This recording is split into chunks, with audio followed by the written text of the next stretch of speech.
ভাই ও বন্ধুরা সকলেই কেমন আছেন? আশা করি সকলেই ভালো আছেন। আমাদের গ্রামের লোড জানি না লোডটার মেয়াদ আছে নাকি, লোডটা কত ভাঙচুর হয়ে যাইতেছে।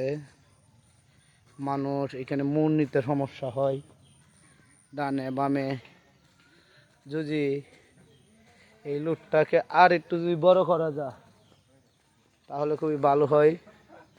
দেখেন, একটি বিপদ সংখ্যা হয়ে গেছে।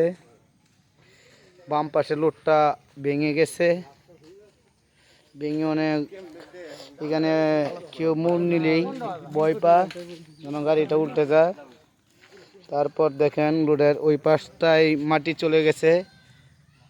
যদি লোডটাকে একটু যদি মেরামত করা হয়, এটা আমাদের গ্রামের লোড খুবই ভালো হয়। সরকারের কাছে রিকোয়েস্ট হলো তারেক রহমানের কাছে, যাতে প্রত্যেকটা গ্রাম, শুধু আমার গ্রাম না, প্রত্যেকটা বাংলাদেশের গ্রাম মাটির রাস্তা বলেন, পাকা রাস্তা বলেন, যে পাকা করে থাকেন, আর যেটা কাঁচা আছে এটা কাঁচা থাকে, এটাকেও পাকা করে দেওয়ার জন্যে সরকারের কাছে আমার বিনোদনভাবে রিকোয়েস্ট হলো।